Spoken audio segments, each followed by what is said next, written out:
రానున్న లోక్సభ ఎన్నికల్లో ప్రధాని మోదీ బరిలోకి దిగుతున్న వారణాసి నియోజకవర్గం నుంచి తాను కూడా పోటీ చేయనున్నట్లు బీఎస్ఎఫ్ మాజీ జవాన్ తేజ్ బహదూర్ వెల్లడించారు.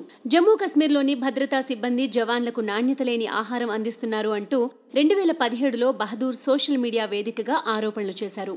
అప్పట్లో ఆ వీడియో వైరల్ అయింది. ఆ తర్వాత క్రమశిక్షణా చర్యల కింద ఆయనను విధుల నుంచి తొలగించారు.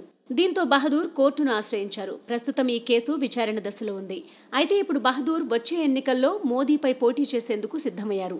భద్రతా బలగాల్లో జరుగుతున్న అవినీతి గురించి మాట్లాడేందుకే తాను ఎన్నికల్లో పోటీ చేస్తున్నట్లు బహదూర్ తెలిపారు. ఎన్నికల బరిలోకి దిగుతున్నట్లు చెప్పగానే చాలా రాజకీయ పార్టీలు తనను సంప్రదించాయని, అయితే తాను స్వతంత్ర అభ్యర్థిగానే పోటీ చేస్తానని వెల్లడించారు. ఎన్నికల్లో గెలవడం ఓడడం అనేది కాదు.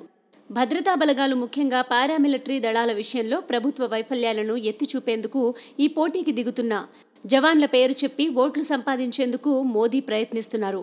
కానీ ఆ జవాన్ల కోసం ఆయన ప్రభుత్వం ఏమీ చేయలేదు. పుల్వామా దాడిలో సీఆర్పీఎఫ్ జవాన్లు ప్రాణాలు కోల్పోతే కనీసం వారికి అమరుల హోదా కూడా ఇవ్వలేదు అని బహదూర్ విమర్శించారు.